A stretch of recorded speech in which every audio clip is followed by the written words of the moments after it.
ማሪኝና ልሂድ ወደ ቤቴ ልግባ ይበቃሻል በይኝ የማነባው እንባ ደጅሽ ላይ ከወደኩ አለፉ ዘመናት ነበረባት እና ድንጋጤ ምናምን ስደነግጥ ምናምን ያው በጣም ይነሳባት ነበረ። በቃ አጋጣሚ አረፈችብኝ እናቴ።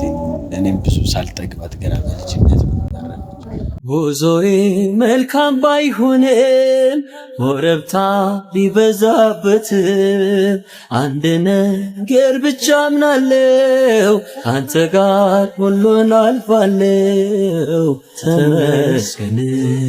ድጋሚ እንደወስድ ፍቃደኛ አልሆነችልኝም። መጀመሪያ ላይ የምር አዝና መስሎኝ ነበር፣ ግን በአንተ መጠቀም እንደምትፈልግ ተጠራጥሬ ነበርና ሀብት እንዳለ ታወራ ነበር መታና ስላንተ ጤንነት ሳይሆን ስትጨነቅ የነበረው ስላንተ ሀብት ነው ሙሉ ሰዓቱን ስታወራ የነበረው። እንደዚህ አይደለችም። በቃ የሆነ ስልሽ እኔ እንደሚመስለኝ ያው መንፈስ ተጸናውታት የሆነ መንፈስ ተጸናውታት ነው እንጂ ስለ ገንዘብ የምትጨነቅ አይነት ሰው አይደለች። አንተ ግን ትወዳታለህ አይደል? በዚህ ልክ አንተ እንድትድን አለመፈለጓና በዚህ ልክ አንተን እዛ ማሰሯ ለኔ አልተዋጠልኝም ዘኪ። እና ብዙ ነገር ጀምሬ ነበር ባይዘው በዛ ሰዓት ሱስም ምንም ጀምሬ ነበር። ከዛ ትምህርቴን እየተማርኩ እያለ በአጋጣሚ በምን የምትባል በጣም ጥሩ ሰው ሐኪም ቤትም ደግሞ ትሄዳለህ፣ ትሪት ትደረጋለህ። አንተ እንዲሻልን የተቻለንን ሁሉ እናደርጋለን። እኔ ሁሌ ከጎን ነው የምሆነው። እሱን ደግሞ ቃል እገባላለሁ። የነገርከኝ ነገሮች ግን ሞር ስለ እናትህ በደንብ እንድጠራጠር ረድተውኛልና ሰላም ውድ ቤተሰቦቼ እንዴት ናችሁ? እኔ በጣም ደህና ነኝ። እናንተስ እንዴት ናችሁልኝ? እኛ ደህና ነን። ዛሬ እንደምታዩት ቤተክርስቲያን ነው ያለነውና ዘኪን ቤተክርስቲያን ይዤው መጥቻለሁ።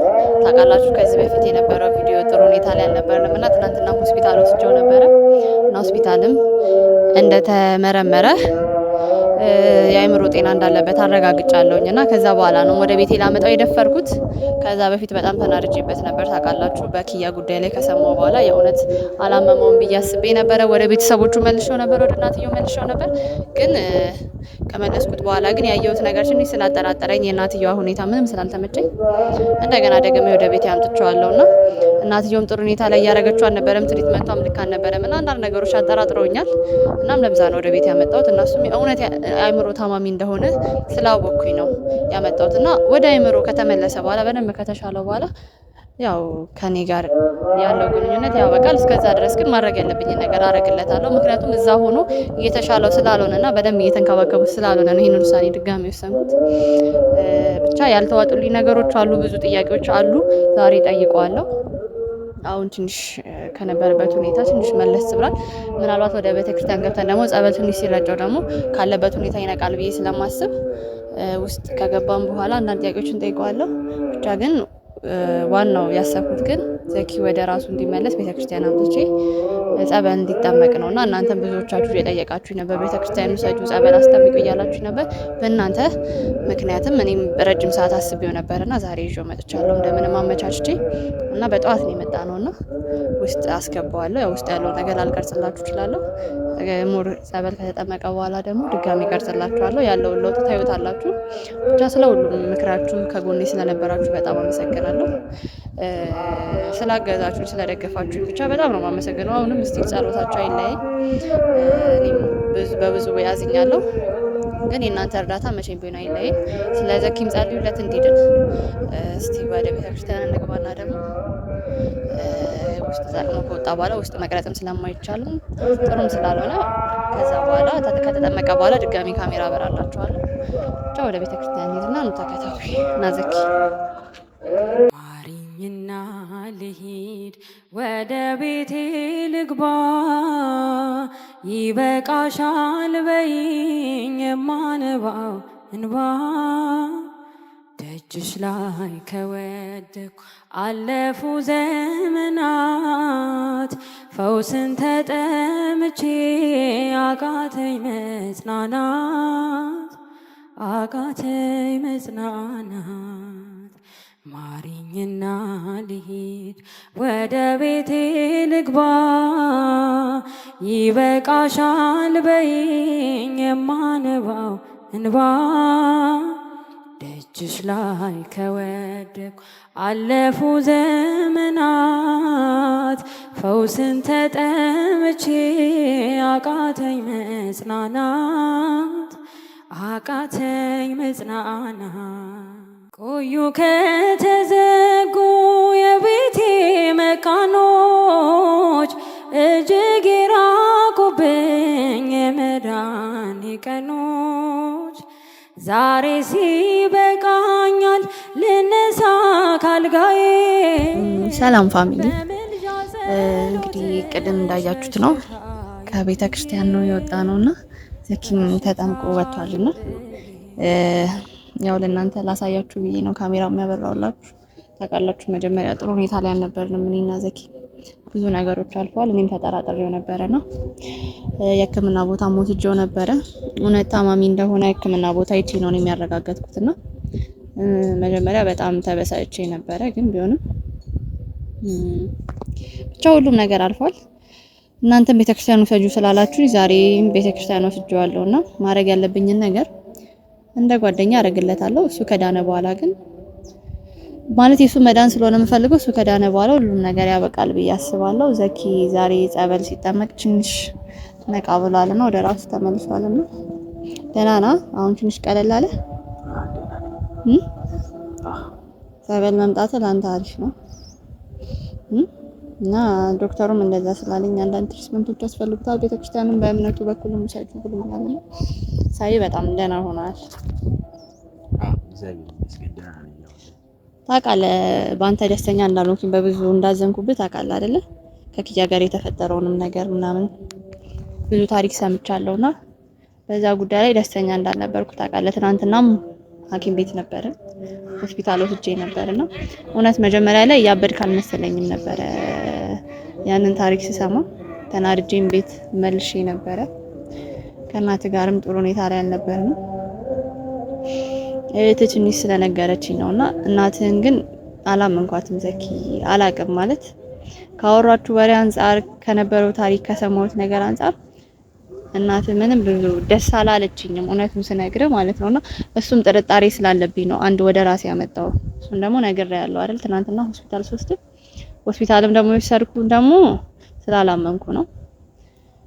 ዶክተሮቹ እውነት እንዳመመ ስለነገሩኝ ነው ወደ ቤትም ተመልሼ ያስገባውና ዛሬም ወደ ጸበል ያመጣው ዘኪ። እስቲ ግን አንዳንድ ጥያቄዎች ግን ብጠይቅህ በጣም ደስ ይለኛል። ምክንያቱም እኔም ያልተዋጡልኝ ነገሮች ስላሉ ማለት ነው። ትንሽ አሁን ላይ ሳይህ ቅድም ከነበርክበት ሁኔታ ለወጥ ብለሃልና እስቲ ስለ በፊት ታሪክ የምታስታውሰው ነገር አለ? ስለ እናት፣ ስለ አባት ምን አይነት ታሪክ ነው ያለ ዘኪ? አሁን እኔ ብዙዎቹን አላቃቸውም። ስለነሱ የምታውቃቸው ታሪኮች ምን ማለት? ማቃቸዋለሁ። ምንድን ናቸው? ማቃቸው ብቻ ሳይሆን የኖርኩባቸውም ስለሆነ አስታውሳቸዋለሁ። ምንድን ናቸው የምታስታውሳቸው? ስለ እናት ምን ታስታውሳለህ? ስለ አባት የት ነው የምትኖሩት? ይሄ ቤት የእናንተ ነው ወይ? የበፊት የምትኖሩበት ቤት አላችሁ ወይ? እናት እንዴት ነበረች? እህትህስ እንዴት ነበረች? እስቲ ንገረኝ። እናቴን እንደማስታውሰው ከሆነ በስልሽ ትንሽ ከፍ ብዬ የአንድ 18 ምናምን ዓመት ልጅ እያለሁ የሞተች ማለት ነው። እናትህ? እና ያሳደገኝ የነበረው አባቴ ነው። እንደ እናትም እንደ አባትም ሆኖ ብዙ ነገር የሚያደርግልኝ ነበረ። ያው እናቴና አባቴ በጣም ነበር የሚዋደዱት፣ በጣም ከምነግርሽ በላይ እና እሷ ከሞተችበት በኋላ በቃ በጣም ነበር የቤቱ የመጀመሪያም የመጨረሻም ልጅ ነኝ፣ ብቸኛ ልጅ ነኝ እና በቃ በጣም ደስ የሚል ህይወት እንኖር ነበር። እንደ አጋጣሚ እንደነገርኩሽ እናቴ አረፈች። አባቴ በጣም ተሰምቶታል፣ በጣም ተጎድቷል። እናት ምን ሆና ነው? ታማ ነበር? በሽታ ነበረባት። በሽታው ትንሽ ስኳር እና ልብ ህመም ነበረባት እና ድንጋጤ ምናምን ስደነግጥ ምናምን ያው በጣም ይነሳባት ነበረ። በቃ አጋጣሚ አረፈችብኝ እናቴ። እኔም ብዙ ሳልጠግባት ገና በልጅነት አረፈች። ጉዞዬ መልካም ባይሆንም ኮረብታ ቢበዛበትም አንድ ነገር ብቻ አምናለው ካንተ ጋር ሁሉን አልፋለው። ተመስገን አላማርርም በሆነው ማግኘትም ማጣት ካንተ ነው ጌታዬ፣ ስራ ድንቅ ነው አባቴ፣ ስራ ድንቅ ነው። ከዛ ሲያሳድገኝ የነበረው አባቴ ነበር። እንደ እናትም እንደ አባትም እንደነገርኩሽ በቃ ሲያሳድገኝ ነበር። ከዛ እኔም ከፍ ብዬ ወደ ሀያዎቹ እድሜ ላይ ምናምን ስገባ ምን አሰብኩ መሰለሽ? አባቴ ያው ብቸኝነቱ ብዙ በቃ የሆነ እኔም ወንድ ልጅ ነኝ ያው እንትን ልንል አልቻልኩም ስልሽ ያው ልረዳው አልቻልኩም። እሱ አላ እንደዛ ከዛ እኔ ደግሞ አማከርኩት። እስቲ የምትረዳን በአንተ እድሜ የሆነች ሚስት ለምን አታገባም ምናምን ብዬ ተመካከርን። ከዛ በኋላ ያው አሁን አብራን የምትኖረው እናቴ በቃ እናቴ ማለት ያንስብኛል። እኔ ከእናትም በላይ ናት። በቃ ደስ የምትል ገባሻ? ብዙ ነገር በቃ እንደ ልጇ ነበር የምታይ። ከዛ እሷን አመጣት ቤት። እሷ ደግሞ ልጅ ነበራት፣ አንድ ሴት ልጅ አለቻት። እሷ ያው እኩል ሆኑ ማለት ነው እና ልጅ ነበራት። ከዛ እሷን ይዟት መጣ። እሷንም ልጇንም እንደ እህቴ እሷንም እንደ እናት አድርጌ ተቀበለን ምናምን መኖር ጀመረ። ኦኬ ገባሻ? ከዛ በኋላ አባቴ ብዙ ጊዜ ፊልድ ምናምን ነው የሚሰራው። ሀብት እናቴ እና እሱ በጋራ ያፈሩት ሀብት ነበረ እና ሀብቱን እናቴ ለኔ ነው አውርሳኝ ሄደችው። ያው ብቸኛ ልጅም ስለነበርኩኝ ለኔ አውርሳኝ ጽፋልኝ ሄደችው። ግን ደግሞ ግዴታ አባቴ በህይወት ስላለ ያው አባቴ በህይወት እስካለ ድረስ እናቴ ግማሹን አባቴ ግማሹን ስለሚወርሱ የእናቴን ወርሻለሁ። አባቴ ግን እስከ በቃ በህይወት ስለነበረ ምንም በቃ ስልሽ ስለ ሀብቱም ግድ የለኝም። እኔ በዛ ሰዓት ላይ ስለ ሀብቱ ግድ የለኝም ነበረ። ከዛ እንዳጋጣሚ ሁሉ እኔ አባቴም በቃ አላ እኔ አባቴም የሆነ ሰዓት ላይ አረፈ። ምን ሆኖ ነው አባቴ ያረፈ ታስታውሳለህ? አባቴ በቃ ድንገተኛ ነው የሞተው። ምን ሆኖ ምን አልታመመም ነበረ። ምንም ያለ ደስተኛ ነበር፣ እየተጫወትን ምናምን ነበር። አጋጣሚ ነው የሞተው። እንዴት ማለት አጋጣሚ ታስታውሳለህ? አክሲደንት ነው ማለት አደጋ ነው? ምን አይነት? ኧረ አይደለም፣ የምን አደጋ በቃ እራት እንብላ ምናምን ተባባልን፣ እየተሳሳቀን እየተጫወትን በፋሚሊ እንደ ፋሚሊ እናቴም ነበረች እህቴም ነበረች። እናቴ ማለት የእንጀራ እናቴ ማለት ነው። ያው አንድ ላይ ነበርን። እራት ምናምን እንብላ ተብለን በቃ እራት ላይ ቁጭ ብለን ምናምን ያው እንደዛ። ከዛ ጠዋት ላይ ሞቶ ተገኘ ቤት እና በቃ ድንገተኛ ማለት ነው። ቤት በቃ ደናደሩ ተባብለን እራት በልተን ደናደሩ ተባብለን ተኛ። በንጋታው ጠዋት ሞቷል። ልቀሰቀሰው ስገባ እንጀራ እናቴ ቁርስ እየሰራች ነበር እና በቃ እንደ አጋጣሚ አልተነሳም ነበር። ሌላ ጊዜ እሱ ነበር ጠዋት ተነስቶ የሚቀሰቅሰን ነበር። አሁን ላይ ቆየብኝና ሄጄ ልቀሰቅሰው ሞተር አባቴን በቃ በህይወት ላገኘው አልቻልኩትም። እንግዲህ አይዞሽ ዘኪ። ግን ከዛ በኋላ ነው ይሄ ጭንቀት የደረሰብህ ማለት የአባት ድንገተኛ ሞት ነው እንደዚህ ያደረገ ታስታውሳለህ? እንደዚህ አይነት ህመም ውስጥ እንዴት ትገባ እንደነበረ እሱ ትዝ ይላል? የአባቴ ሞት አይደለም ነበር። ምክንያቱም ከአባቴ በኋላ ያው በቃ ስልሽ ከአባቴ በኋላ የእንጀራ እናቴን እንደ እናቴ ልጇንም እንደ እህቴ ስለተቀበልኩ ለነሱ መኖር እንዳለብኝ ያው የእህቴም ታላቅ ስለሆንኩኝ በቃ ለነሱ መኖር እንዳለብኝ ወይ ስለማስብ እዛ ጋር እነሱን ማኖር ስላለብኝም በቃ የሆነ ራሴን እንትን ለመቆጣጠር ሞክሬያለሁ። ይሄ አክሲደንት የተፈጠረው በዛ ወይ አይደለም። ከዛ በፊት ኪያ ወይ ላይ የገባሁበት ምክንያት እዛም እንድታገኝ የቻልሽበት ምክንያት እናቴ ከዛ አባቴ አላ ፊልድ ምናምን ሞተ ብዬሻለሁ። ይቅርታ ሞተ። ከዛ በኋላ የእንጀራ እናቴ ባህሪ እየተቀየረ መጣ። እንዴት ማለት ለምን እየተቀየረ መጣ? እኔም ግራ ገባኝ ስልሽ እሱ እያለ እንደ ልጇ አይታኝ እንደ ልጇ እየተንከባከበችኝ ብዙ ነገር በቃ አብረን አማክራትም ነበር። ከሂደት በኋላ ግን በቃ ያልሆነ ነገሮች መፈጠር ጀመሩ። ምግብ አሰጠኝም፣ እንደ ልጅ አታየኝም ምናምን የሆነ ቤት በቃ ከቤት እንደወጣላ የሆነ ነገር ማድረግ ጀመረች ስልሽ ፊቷን ራሱ በቤት ስገባ ደስተኛ ከዛ እኔም ውጪ ማደር ጀመርኩኝ። በቃ ምክንያቱም በቤት ስገባ ማለት ነው ደስ የሚል ፊት አታሳይኝ። ከዛ እኔም በቤት በቃ መግባት አስጠላኝ። ያልሆነ ነገር ያው እኔም ተናዳጅ ነኝ። ያልሆነ ነገር ከማደርግ ብዬ ከቤት መቅረት ጀመርኩኝ አንዳንዴ ማለት። ከዛ እንዳጋጣሚ ለመኖር ደግሞ ገንዘብ ያስፈልጋል። ከዛ በቃ ችግር ሊወደው ያው ትምህርቴን ደግሞ በደንብ አልጨረስኩም። እኔ ያው አባቴ ከሞተ በኋላ ትምህርቴን አቁሜ ለነስር ምናምን መጀመር ተፍ ማለት ጀመርኩ። ያን ነገር ደግሞ ሊያኖረኝ አልቻለም። ገባሻ? ሊያኖረኝ አልቻለም። ገንዘብም ያስፈልገኛል ለመብላት፣ ለመጠጣት፣ ብዙ ነገር ለማድረግ ገንዘብ ያስፈልገኛል። ዘጋ ስላልተማርኩ ደግሞ ስራ ደግሞ ደስ አሪፍ ደሞዝ የሚያስከፍል ስራ ልቀጠር አልቻልኩም። ጎዳና ወጣሁ። ከዛ ጎዳና ህይወት ጀመርኩኝ። ጎዳና ላይ መኖር ጀመርኩኝ። ከዛ ጎዳና ላይ እየኖርኩኝ እንዳለ አንድ ጀለሶች ምናምን ተተዋወቁኝ፣ ጓደኞች። ከዛ እነሱ ግን የሚሰሩ የነበረው እንደዚህ የዘረፋ የእገታ ስራዎች ምናምን ነበር። ግዴታ ደግሞ ብር ያስፈልገኝ ነበር። መማርም እፈልጋለሁ እና ለመማርም ስል ገንዘብ ማግኘት ስለነበረብኝ ወደ ከነሱ ጋር እሺ ብዬ ሐሳባቸውን ተቀላቅዬ ወደ እነሱ ስራ። ስለዚህ እዚህ ወንጀል ውስጥ የገባኸው ኪያንም ልታገታት የቻልከው እዚህ ማጥ ውስጥ የገባው በእንጀራ እናት ምክንያት ነው ማለት ነው።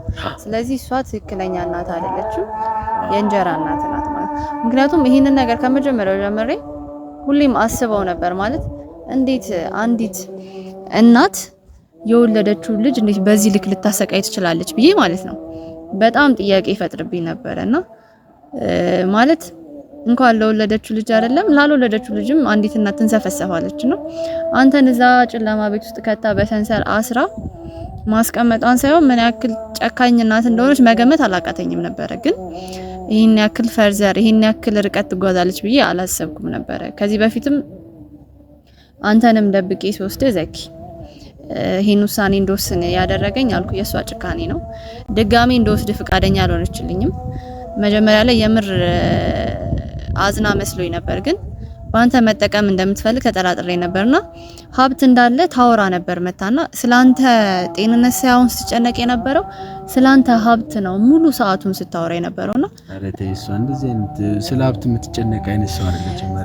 የራሱ የሆነ ነገር እኮ ያላት ሰው ናት። ሀብት ስለ ሀብት የምትጨነቅ አይነት ሰው አይደለችም። ስለዚህ ሀብት የሚያሳስባትም ሰው አይደለችም።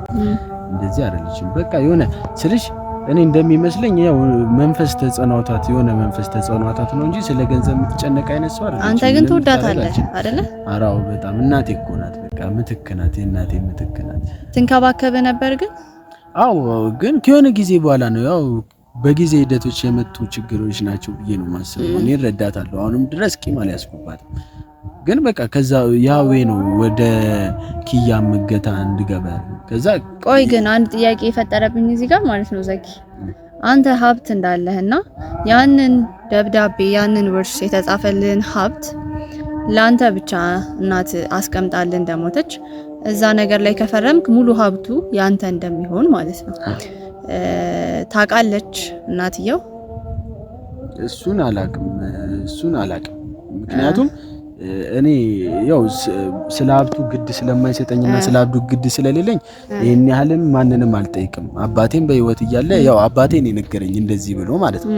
ግን በቃ እኔም የራሴን ፈርሜ አስቀምጥልሃለሁ ምናምን ብሎኛል። ገባሻ?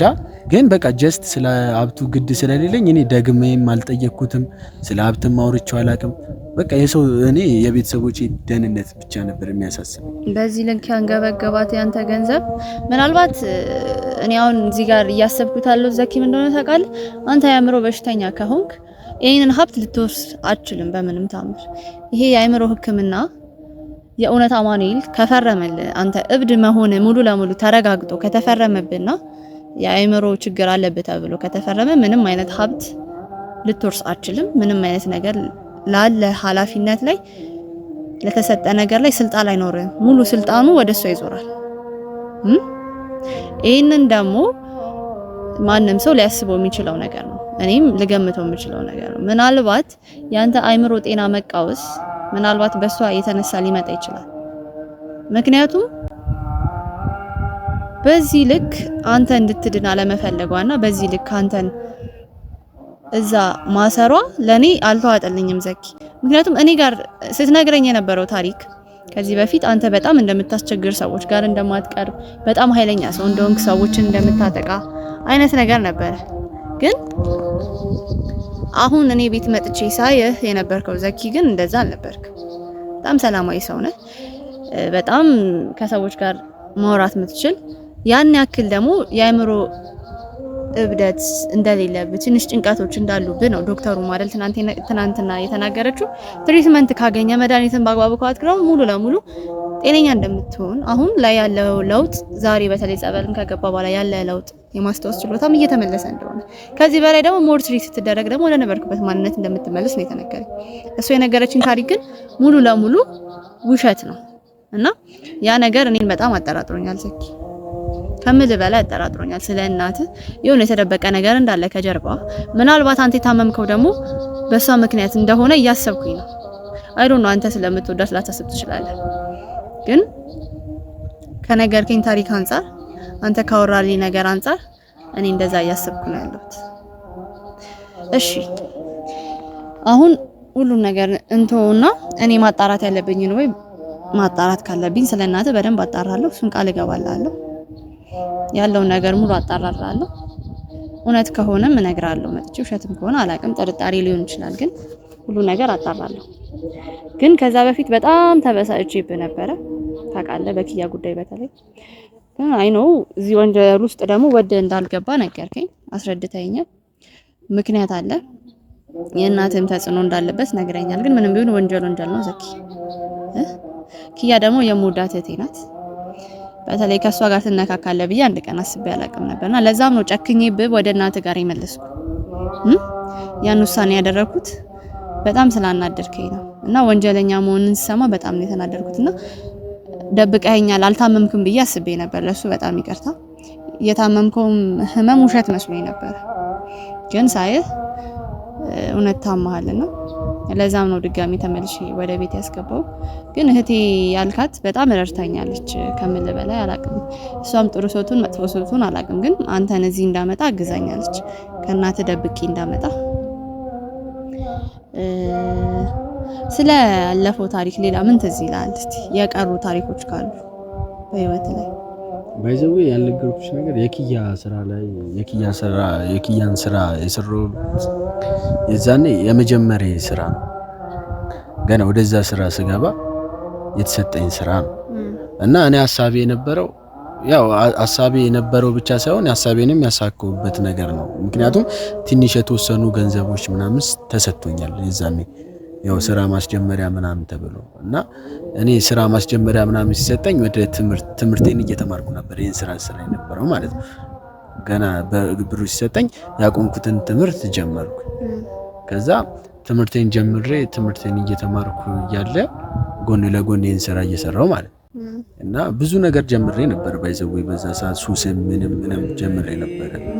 ከዛ ትምህርቴን እየተማርኩ እያለ በአጋጣሚ በምን የምትባል በጣም ጥሩ ሰው አገኘው ማለት ነው። ከሷ ጋር ተተዋውቀን እሷም ገና አዲስ አበባ የመምጫዋ የዛን ነበረ ማለት ነው። እና አዲስ አበባን ማስጎብኘት ጀመርኩኝ። ተተዋወቅን፣ ጥሩ ላይፍ ምናምን ማሳለፍ ጀመርን እና ፍቅረኛ ነበራት። እሷንም ማፈላለግ ጀመርን። ከዛ እሱን እንድታገኝ በቃ ለመርዳት ያው አዲስ አበባውን ስለማታውቀው በብዛት እሱን ለማግኘት ለመርዳት ምናምን ሞከርኩኝ ምናምን። እንደ አጋጣሚ ሆኖ እኔም ፍቅር ያዘኝ ከሱ ገባሻ። እና በቃ ስለ በምኒ ብቻ ማሰብ ሆነ ምናምን ይሄን ዱርዬነቴን ሱሴን ምናምን እሱ አስተውጪኝ ምናምን። ከዛ ይሄ እንደዚህ ስራዎችን ምናምን መስራት አቁሜ በቃ አሪፍ ህይወት ምናምን ጀመርኩኝ መስራት። ከዛ አሪፍ ህይወት መኖር ጀመርኩኝ ማለት ነው። ከዛ ከበምኒ ጋርም ጥሩ ነገር ምናምን እያየን ምናምን በቃ ብዙ ነገር እንትን በቃ ምን ልበልሽ በጣም ነው የምወዳት። ከሷ ውጪ ማሰብ አልችልም ኢቭን አሁን ድረስ ማለት ነው። ሙሉ ለሙሉ ከዳንክ ግን በምን የምታስታውሳት ይመስላል? ከእግዚአብሔር ጋር አስታውሳታለሁ ብዬ አስባለሁ። የምታስታውሳት ምን የምታረግ ይመስላል? ማለት አስታውሳታለሁ ስልሽ አሁንም እኮ አጠፋብኝም፣ ግን ጀስት ያለችበትን ቦታ ራሴ ፈልጌ ባገኛት ደስ ይለኛል። ቀሪ ህይወቴን ከሷ ጋር ብኖር ከሷ ጋር ባሳልፍ ደስ ይለኛል። ባይሆንና ባይሳካልኝም ግን የሆነ አግኝቻት ለምን ጥላኝ እንደሄደች ከዛው በኋላ ግን በምን ጥላ ከሄደች በኋላ ግን ምናልባት የወሰድከው መድኃኒት ምናምን ይኖራል እዚህ ደረጃ ላይ ደረሰ ወይ? ምናልባት እናቴ ሰጠች ነገር ካለ ራሴን ለማጥፋት ብዙ ሞክሬያለሁ። ሌላስ? ብዙ መድኃኒቶችን ውጫለሁ፣ ብዙ ነገር አድርጌያለሁ። እናትስ ምን አርጋ ታውቃለች? መድኃኒቶች ሰጥታ ታውቃለች? ትሰጠኝ ነበር ግን በሱ ምክንያት ነው ብዬ አላስብም። ምክንያቱም እሷ ያረጋጋሃል ብላ ነበር የምትሰጠኝ ያኔ ጭንቀት ውስጥ በነበርክ ሰዓት። ይሄን ስልሽ እንደ እንቅልፍ መድኃኒት አለ፣ እንቅልፍ እሺ አይለኝም ምናምን፣ በቃ ስለሷ ብቻ ነው ማስበው ምናምን፣ ሌሊቱ ምናምን ራሴን ያመኛል ምናምን። ከዛ በቃ እንቅልፍ ያስወስዳል ያረጋጋል እያለች ነበር የምትሰጠኝ። ስለዚህ ያው እኔን ለመንከባከብ ለእኔ ያላት ፍቅር ነው እንጂ ሌላ ነገር አስባ አይደለም። እና በቃ ይሄን ነበር። ከዚህ በኋላ ያሉትን ግን ላስታውሳቸው አልችልም። ትንሽ ነገር ብቻ ነው የምታስታውሰው። ከዚህ በኋላ ነው በቃ በምን ካጣውበት ወይና ከዛ በኋላ ያለው በቃ ምንም ላስታውስ አልችልም። በቃ ይጠለኛል። የሆነ ጫጫቶች ምናምን ሲሰማ ይጨንቀኛል። በቃ የሆነ ጸጥ ያለ ቦታ ብቻዬን ራሴን ማዳመጥ ነበር የምፈልገው። በቃ ወይ ከዛ በኋላ ያለው ወይን ደግሞ ላስታውስ አልችልም። ፈጣሪ ካለልኝ ደግሞ ከዚህ በኋላ ላስታውሳለሁ። ከዚህ በኋላ እኔም በቻልኩት አቅም ከጎን ለመሆን እሞክራለሁ። ዘኪ እንድታስታውስ እሞክራለሁ። እንድትሻል በደንብ እጠራለሁ። ምክንያቱም ሳስበው አንተ ፈልጋ አይደለም እዚህ ነገር ውስጥ የገባው። የእናት የሆነ ነገር እንዳለበት እየሸተተኝ ነውና የእሷ ነገር ምንም ደስ እያለኝ አይደለም ዘኪ፣ እውነቱን ስነግርህ ማለት ነው። አላቅም እንዴት አድርጌ ከሷ ማዳን እንዳለብኝ፣ ግን እሷን ተከታትያት ምን ብያት ማለት እዚህ ነገር ውስጥ እንዳለችበት ካወኩኝ እሷ ለሕግ መቅረብ ካለባት ለሕግ ትቀርባለች። ምናልባት ያንተ እንደዚህ መሆን ውስጥ የእሷ እጅ ካለበትና የእሷ ተጠያቂነት ካለ ቀጥታ ወደ እስር ቤት እንደምትወረወር ቃል እገባላለሁ። እሱን ደግሞ አጣርቼ ሁሉ ነገር ማድረግ ያለብኝን ነገር ሁሉ ይደረጋል። ብቻ ዋናው ከምንም በላይ ያንተ ጤንነት ነው የሚያሳስበን ነው። አንተ ዳንልን። ከዚህ በኋላ ደግሞ ሁሌ እዚህ ጸበል ትመጣለህ፣ ሁሌ ትጠመቃለህ። እሱ ሳየው ለአንተ በጣም አሪፍ ነውና ዛሬ ትንሽ ነቃ ብለሃል፣ ወደ ነበርክ ማስታወስም ትንሽ ችላለና ሐኪም ቤትም ደግሞ ትሄዳለህ፣ ትሪት ትደረጋለህ። አንተ እንዲሻልን የተቻለንን ሁሉ እናደርጋለን። እኔ ሁሌ ከጎን ነው የምሆነው። እሱን ደግሞ ቃል እገባላለሁ። የነገርከኝ ነገሮች ግን ሞር ስለ እናት በደንብ እንድጠራጠር ረድተውኛልና መጠራጠር ካለብንና ማሰብ ካለብን ስለሷ ስለሆነ በደንብ እሷን እከታተላታለሁ፣ ቃል እገባላለሁ። አንተም ወደ ጤንነት ትመለሳለህ። በቃ ወደ ቤት እንግባና ደግሞ እረፍት ታደርጋለህ። እንግዲህ ፋሚሊ እስካሁን ያያችሁት ይሄንን ይመስል ነበር። ማለት ታውቃላችሁ፣ ብዙውን ታውቃላችሁ። ከዘኪ ጋር ጥሩ ሁኔታ ላይ አልነበርንም። መጀመሪያ አላመንኩትም ነበረ፣ ግን የነበረው ሁኔታ እንዳሳምን አድርጎኛል። አሁንም ከነገረኝ ታሪክ አንጻር እሱ እውነት ያለው ይመስለኛልና ችግሩ እናትየው ጋር ነው ብዬ እያሰብኩኝ ነውና አንዳንድ ነገሮችን ምልክት አይቼባታለሁና እናትየው ጥሩ ሰው እንዳልሆነች በደንብ አይቻለሁ። ከዚህ በፊትም የነበረው ታሪክ ላይ ስለ ሀብት ነበር የምታወራው፣ ስለሱ ጤንነት አልነበረም ስታወራ የነበረው ነው። ያ ደግሞ ከእናት የሚጠበቅ ንግግር ወይም ድርጊት አይደለም እያደረገች አለችውና ስለዚህ እሷን መከታተል ካለብኝ በደንብ እከታተላታለሁ። እሷን ተከታትዬ ደግሞ የእውነት የሱ እዚህ መሆን ላይ እጇ ካለበት ለሕግ አሳልፌ እሰጣታለሁ። መታሰር ካለባት ትታሰራለች። ምናልባት ለገንዘብ ብላ ሊሆን ይችላል ዘኪን እዚህ ደረጃ ላይ ደረሰችው እና እሱም ወንጀል ውስጥ የገባው በሷ ምክንያት እንደሆነ ነግሮኛልና ፈልገው አይደለም። ምክንያቱም በፊት ዘኪ የነበረውን ጤነኛ በነበረ ሰዓት ላይ ትንሽም ብትሆን አውቀዋለሁና እንደዚህ መጥፎ ሰው እንዳልነበረ አውቃለሁና እዛ ነገር ውስጥ የከተተችው እሷ ልትሆን ትችላለችና ሱስ ውስጥም ብዙ ዲፕሬሽን ውስጥ የከተተችው እሷ ስለሆነች ብቻ እርግጠኛ ሁኜ ባላወራላችሁም ግን በደንብ ማስረጃ ኖሮኝ በደንብ አጣርቼ ለእናንተ ለተመልካቾች አቀርብላችኋለሁ። እንዲሁም ለህግ አሳልፌ እንደምሰጣት ቃል እገባላችኋለሁ። በቃ ትንሽ ደክሞናል። እኔም ጠዋት ነው የመጣ ነው ጸበል አይደል እዚህ የተሰለፍነውና ረጅም ሰዓት ሆኖናል። ትንሽ ደካክሞናል። እሱም እረፍት ያርግ። እኔም ወደ ቤት ልግባና ከዛ በኋላ ደግሞ ያለውን ነገር ቀጥልላችኋለሁ። ድጋሚ ካሜራ አጥቼ ብቻ በጸሎታችሁ አትለዩኝ። ሁሌም ከጎኔ ሁኑ። ሁሌም ስለምትደግፉኝ፣ ሁሌ ከጎኔ ስለሆናችሁ በጣም አመሰግናለሁ። ተስፋ በቆረጥኩ ሰዓት ላይም በምን አይዞሽ፣ ተስፋ አትቁረጪ፣ በርቺ፣ ከጎንሽ ነኝ እያላችሁኝ ነበርና በጣም አመሰግናለሁ። በጣም ወዳችኋለሁ። አሁንም የእናንተ ጸሎት አይለይ። በጣም ወዳችኋለሁ። ደህና ቆዩ።